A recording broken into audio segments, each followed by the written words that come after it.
السلام عليكم. فرحانة ياسر ياسر انكم رجعتم تشوفوا فيديو جديد على قناتي لمشتركاتي القدم، ولأول مرة يدخل قناتي نقولكم مرحبا، نورتوا القناة. وتلبية لبعض الأخوات اللي عندهم مشكل في الفور أو الكوشة والكيكة تاعهم تجيهم يابسة وناشفة أو تحرق لهم في الفور. حبيت اليوم نشارك معكم كيكة أو مسكوتشو طنجرة الضغط أو كيكة الكيكوط. تقدري ديريها في الكاسرونة أو الطباخ كما نقولوا، تقدري ديريها في المقلة. المهم الطريقة تاعها سهلة وبسيطة وتتحصلي على كيك ناجح 100%، يجي هش وطري يذوب في الفم، تقولي عليه مشرب ويجي بنين ويوجد في رمشة عين. وهذه موجهة للأخت اللي قالت لي كرهت إني نخدم كيكة أو مسكوتشو وديما ما تنجحليش. نقولك هاتي الكيكوط أو الطنجرة أو المقلة، هاتي هذه المكونات البسيطة، توجد ثمثم لقهوة العصر وتحصلي على أحلى كيك. وبلا ما نوصيكم يا غالياتي على الجام وصلوا على الحبيب المصطفى صلى الله على سيدنا محمد صلى الله عليه وسلم. أول حاجة جيبي الكيكوط، هنايا دهنتها بقليل من الزيت. وإذا كنتي خايفة من الكيكوط تاعك تلصق لك فيها هذه الكيكة، إذا كتدبيرة ديريها في الكونجيلاتور.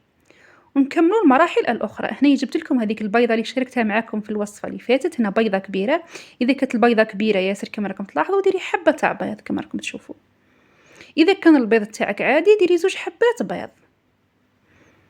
ندير لها رشة تاع ملح، ملعقة صغيرة من الفانيليا، ونخلط هذه المكونات بالفوي 1 ثواني. بعدها نبدأ نضيف في نصف كاس من السكر، الكاس المستعمل واللي متعودين عليه هو كاس تاع 220 مليلتر، نصف كاس سكر. وكما راكم تلاحظوا بديت نضيف فيه تدريجيا حتى هذاك الخليط يبيض وهذاك السكر يذوب شويه. هنا راني ديت الوقت تاعي وانا نحرك فيه. بعدها نبدا نضيف تدريجيا نصف كاس زيت، وكما راكم تلاحظوا الطريقه.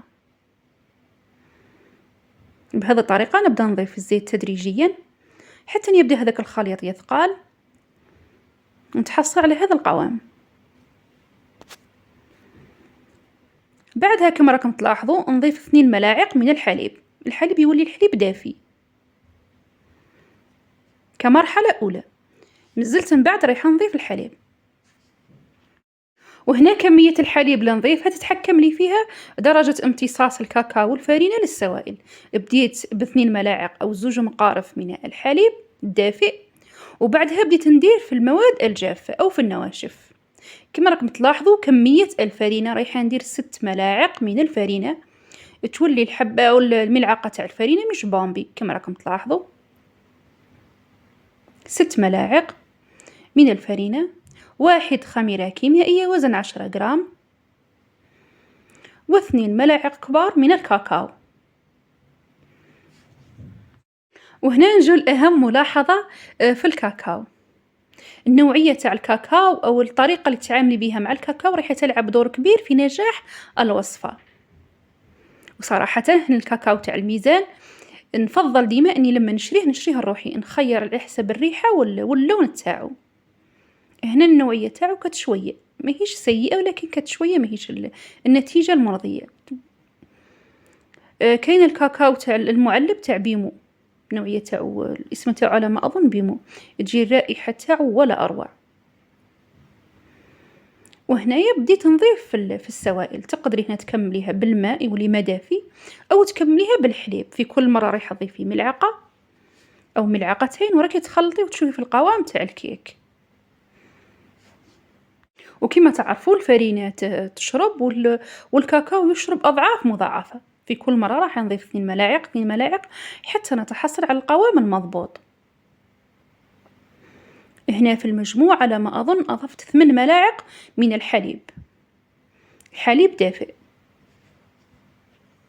وكملاحظة ديما استعمال الكاكاو نشوف ياسر المبتدئات يغلطوا فيه. إذا استعملتيه في كيكة كما هاك استعمليه وشوفي القوام تاع الكيكة تاعك. إذا شفتي بلي الكاكاو تاعك يشرب وخاصة السوائل أضيفي الماء أو الحليب. أما إذا كان قاطو بعد ما تكملي وتخلطي القاطو تاعك نقصي من كمية الفرينة، أضيفي الكاكاو وأضيفي الفرينة بحذر. لما تخيلي القاطو تاعك يريح راح يزيد هذاك الكاكاو يشرب. نعرفوا باللي الكاكاو ينشف العجينة. هذيك ملاحظة. وتبقى أنه نوعية الكاكاو تلعب دور كبير في نجاح الوصفة. شوفوا هذا هو القوام اللي نتحصل عليه تاع الكيك أو المسكوتشو، مسكوتشو الكيكوط. لما ندير هذا الشكل أو هذا الرقم تاع 8 كما راكم تشوفوا مش راح يهبط ثمثم. هنايا بعد ما خرجتها من الكونجيلاتور كما راكم تلاحظوا غبرتها بالفرينة وأضفت هذا الخليط تاع المسكوتشو فيه. بعدها بديت نمشي فيه ونسوي في السطح كما راكم تلاحظوا. كما تقدري تستعملي ورق الزبدة تجيك النتيجة ولا أحسن. ثم راح تقلبيها بكل سهولة بلا ما ديري هذيك الخطوة الأولى تاع أنك ديريها في المجمد أو في الثلاجة. هنا رايحة نسكر عليها الغطاء تاع الكيكوت كما راكم تلاحظوا بلا ما ندير الصفارة. نغلق عليها ونديرها على نار هادئة أو نار ناقصة ياسر ياسر، ونحسب لها واحد من 20 حتى 25 دقيقة. كما تقدري تستعملي الطباخ أو الكاسرونة أو تقدري تستعملي المقلة. تجي ثاني المقلة تاع التيفال تجي نتيجة ناجحة 100%. هنا بعد مرور 20 دقيقة أو 25 دقيقة كما راكم تشوفوا فتحتها وتستيتها أو شفتها بهذاك الكوردو تاع الأسنان. لما يخرج ناشف نعرف باللي الكيكة تاعي طايبة خلاص. باه تتأكدي بلي رايحة تتنحلك ثمثم بلا ما تلصق درتها في باسينة فيها الماء وخليتها واحد 5 دقائق. كما لاحظتوا هنا جبتها وقلبتها بكل سهولة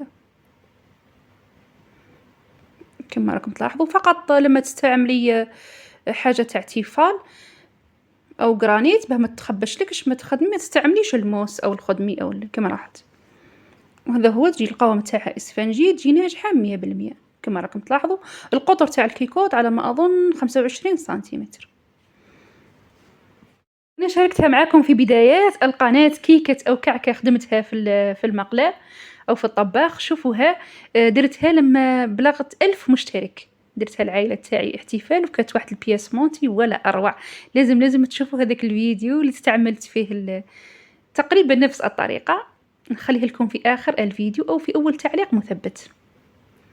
نحبكم كامل تروحوا تشوفوا هذاك الفيديو اللي كان في بدايات القناة. هنايا درت الشوكولا ذوبتها مع قليل من الحليب ودرت لها الكاوكاو إيفيلي من فوق كتزيين. وهذه هي النتيجة النهائية لكيكة الكيكوت تجي ولا أروع. درتها لقهوة العصر كما تعرفوا مع هذا نهاية الاختبارات.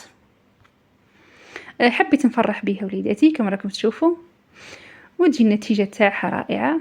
تجي إسفنجية وطرية وبنينة كما راكم تشوفوا. تحية وسلام للجميع.